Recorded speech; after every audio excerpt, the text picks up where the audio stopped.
As an autistic person, I need to address three explosive assertions from Health and Human Services Robert F. Kennedy Jr. that prenatal acetaminophen use may trigger autism, that autism is an epidemic, and that autistic individuals will never pay taxes. I'll unpack the science and context and the controversy behind each of these claims. According to excerpts from the Wall Street Journal, RFK Jr.'s upcoming HHS report will identify acetaminophen, the main ingredient in Tylenol, as a potential cause of autism in children exposed in utero. The same report also suggests that low levels of folate in expectant mothers and folinic acid supplementation can influence autism symptoms later in life. Tylenol's manufacturer, Kenvue, has pushed back. They emphasize that they continue to believe there is no causal link between acetaminophen use during pregnancy and autism, and point to ongoing safety evaluations by the FDA and leading medical organizations. Let's hear what the experts have to say. Watch these clips. Gottlieb, he's also a CNBC contributor and serves on the boards of Pfizer and Illumina. Dr. Gottlieb, great to have you with us. Thanks a lot. This is a report that he's been promising for months. He said by September we will finally reveal what the cause of the autism epidemic is. Do you believe, based on what you have seen, because there have been other studies on this, that this could be the cause of the uptick in autism cases we've seen in recent history?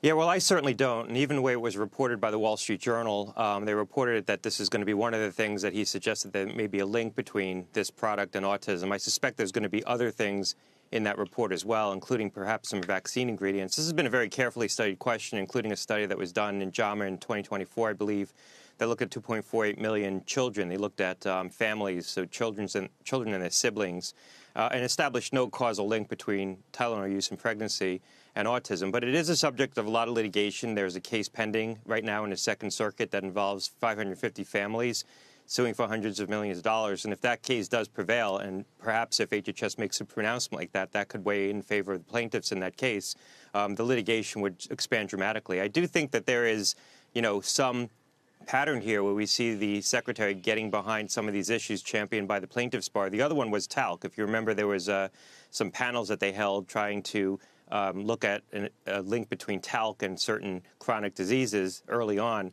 They were held by FDA, and HHS was involved in those as well.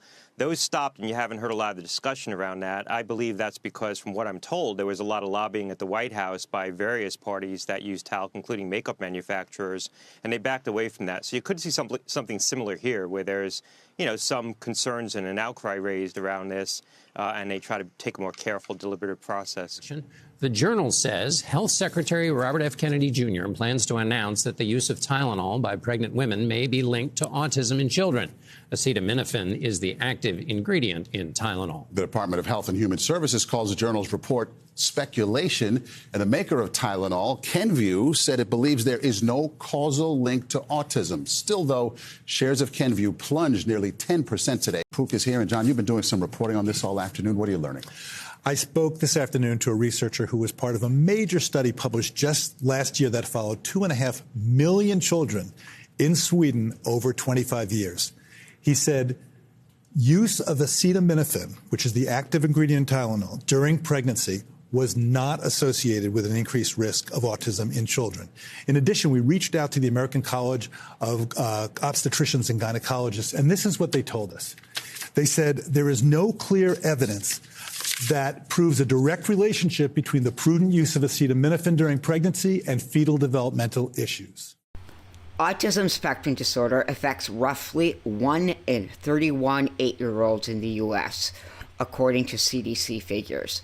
Its roots are widely viewed as multifactorial, blending genetics, prenatal health, and environmental exposures. But according to RFK Jr., there is no genetic link to autism, even though studies prove otherwise. Chief Science Officer for the Autism Foundation, Alicia Hadley, PhD, explains. Genes do not cause epidemics. These are kids who, many of them were fully functional and regressed because of some environmental exposure into autism when they're 2 years old. The statements that were made pretty much dismiss any possibility that autism has a genetic component. We know that autism is highly heritable. We know that it runs in families. And there are at least 100 genes for which, if you have a variation in those genes, you have a high likelihood of having an autism diagnosis. Therefore, in some cases, genetics directly cause the autism. So there is also another huge component where could be multiple environmental factors, not one, as was kind of insinuated, but there are multiple environmental factors along with multiple genetics. And so I think that the statements made were kind of oversimplified the nature of autism. It's a very complex condition and it affects people in different ways. So some people may have impairments in one area and other people may have, be completely fine in that area and in fact have abilities that are not seen in people without autism. So it's very dangerous to say that one thing causes autism. We know that to not be the case, that it's a complex interaction of many things. RFK Jr. keeps insisting that there is an autism epidemic that needs to be solved. And the latest cabinet meeting is just another example. But meanwhile, he is defunding legitimate autism research and funding research that is based on conspiracy theories.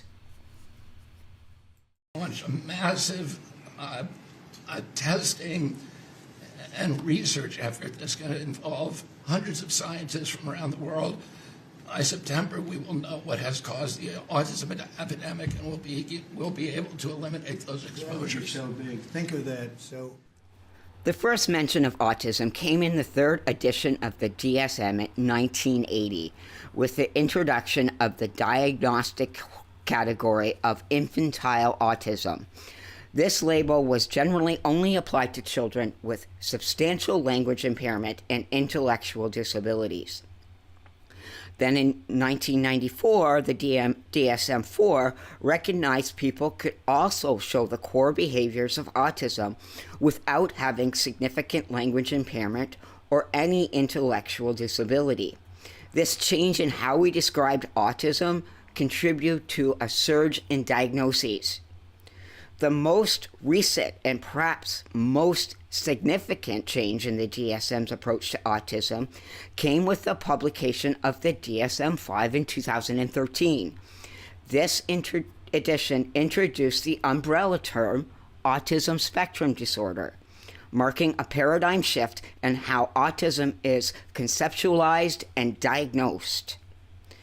There was also a surge in autism research from around 96 studies in 1994 to 207 in 2000, and then 2,789 in 2018.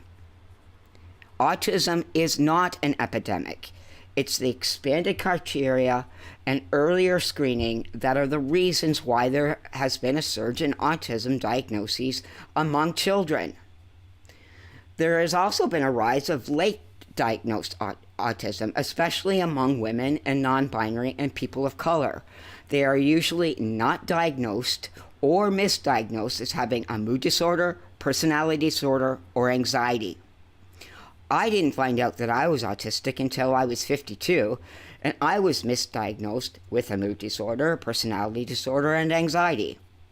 I did suspect quite some time ago when I saw myself in my autistic nephew, but it wasn't until the rise of online communities and autistic content creators that I did a deep dive in autism that I realized that I was autistic.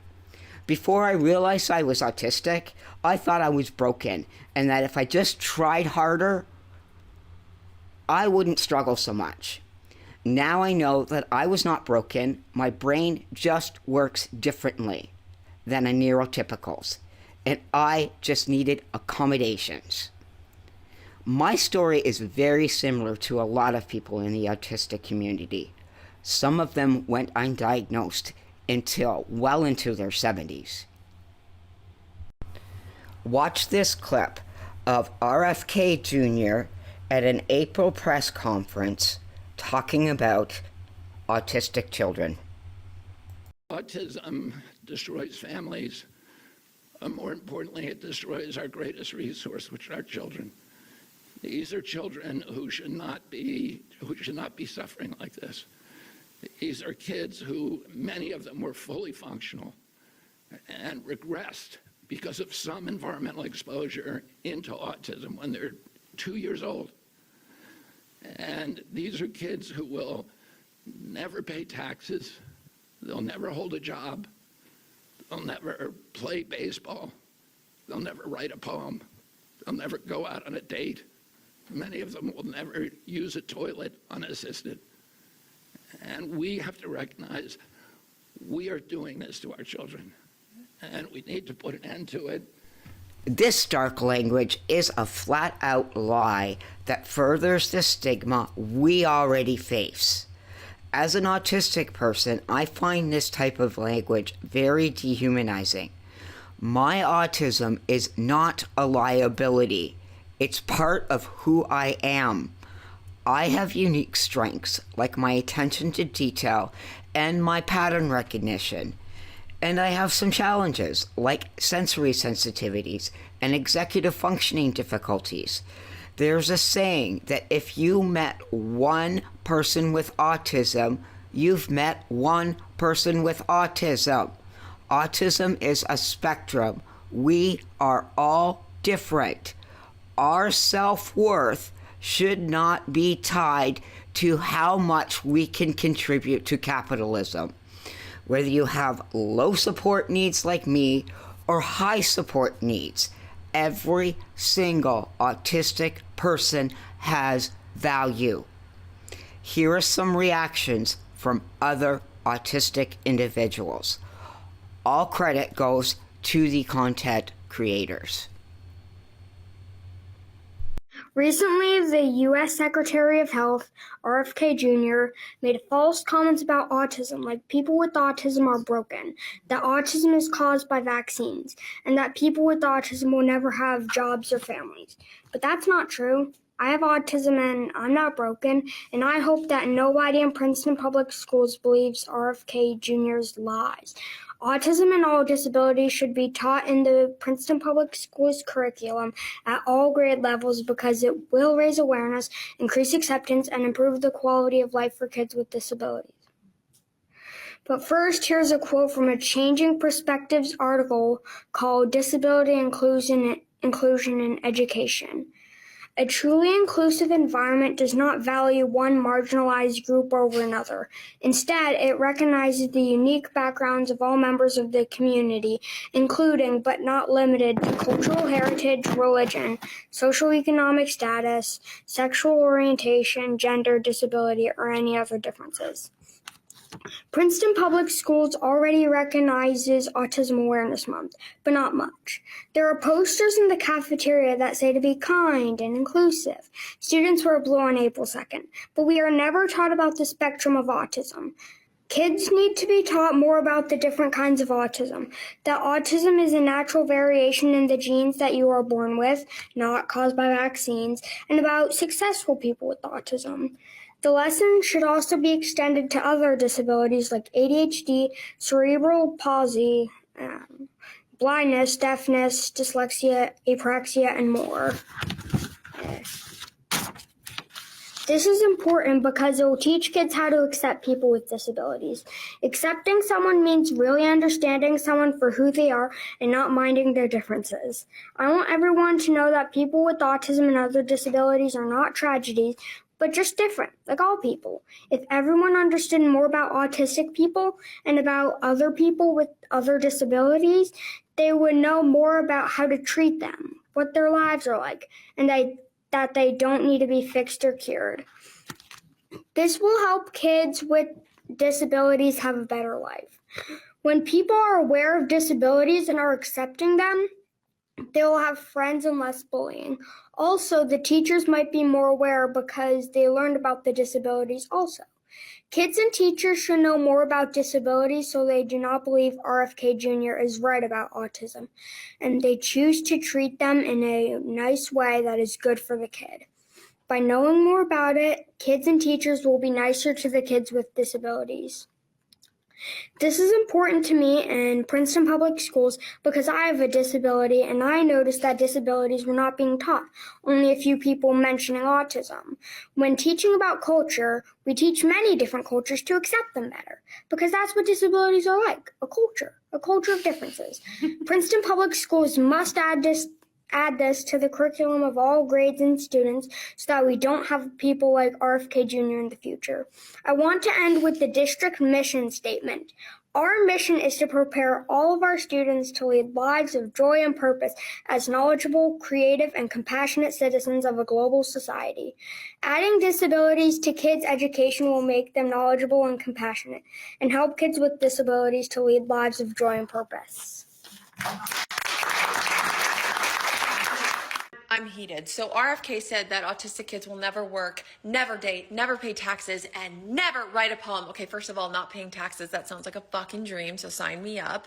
And look, I get that he's talking about kids with really high support needs who are suffering, who have self-injurious behaviors, who struggle to communicate, who are hurting, and that's real and that deserves attention.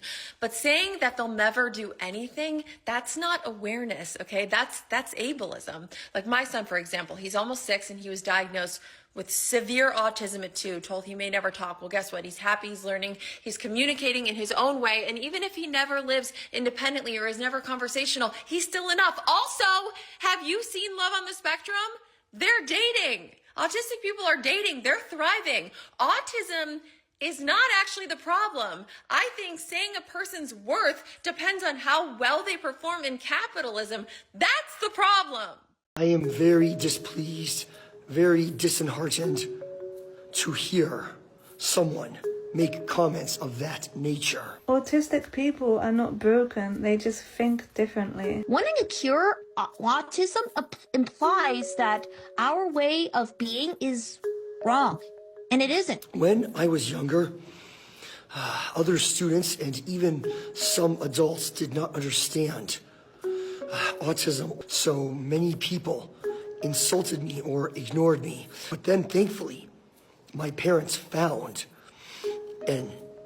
a program that was suited for people, students such as myself. If I did not have access to such education, who knows where I might be now. Autism has definitely made my life harder, but it's something that shouldn't be told that we need to prevent. It's something that we should accept and understand in society. We don't need to be fixed. We need to be supported. But the answer isn't erasing autism, it's building a more inclusive world for all of us. A letter to RFK from me, an autistic woman. Dear RFK, you said you want to identify the cause of autism by September and eliminate the exposures. Let me break this down for you. Since the science clearly hasn't been able to fight its way through the brainworm infestation you're currently mistaking for critical thinking, autism is not a disease. It's not contagious. It's not caused by toxins, food dyes, mold, microwaves, or your weird personal vendetta against modern medicine. It's genetic. This has been proven over and over again through peer-reviewed studies, twin studies, genome mapping, and decades of research.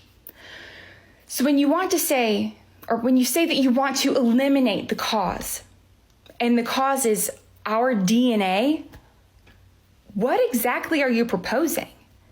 Because once you finally catch up to the mountain of science that's been screaming in your face for years, there's only one logical conclusion.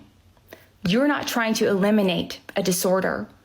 You are trying to eliminate us. And that's not advocacy. That's eugenics. What threat do we pose by existing? What harm have we done? Who do we hurt by simply being here? We are not broken. We are not burdens. And no one's worth should be determined by their ability to pay taxes, hold a job, play baseball, write a poem, go on a date, or even use the toilet unassisted.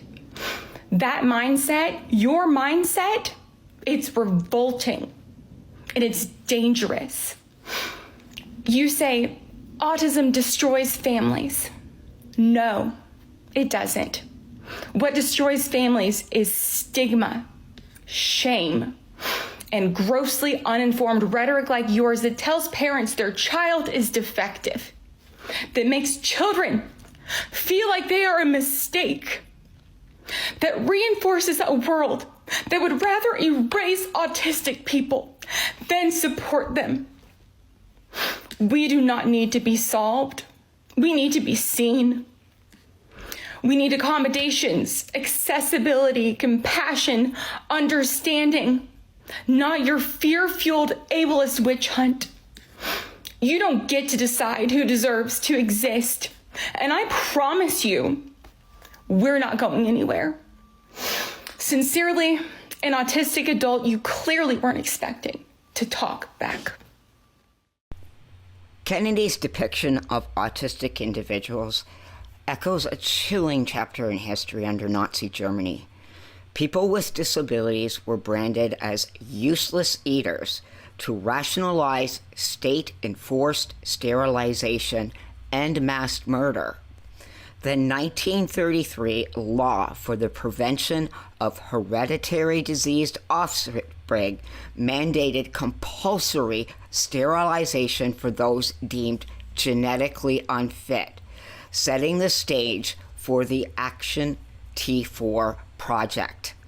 T4 project carried out involuntary euthanasia of an estimated 230,000 mentally and physically disabled Germans, labeling their lives as burdensome and expendable. The program operated from 1933 till its closure in 1941 due to public outcry, but it continued in secret till the end of the war. By invoking stereotypes that disabled lives are a burden, leaders risk reviving the stigma that fueled atrocities like the T4 project. My autism is not a disease that needs to be cured. I need to be accepted just as I am. I need support, inclusion, and respect, not dehumanizing labels.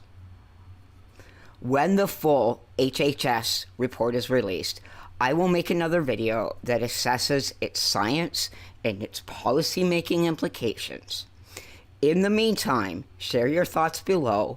How can we guard public dialogue against dehumanizing rhetoric and ensure all lives are valued?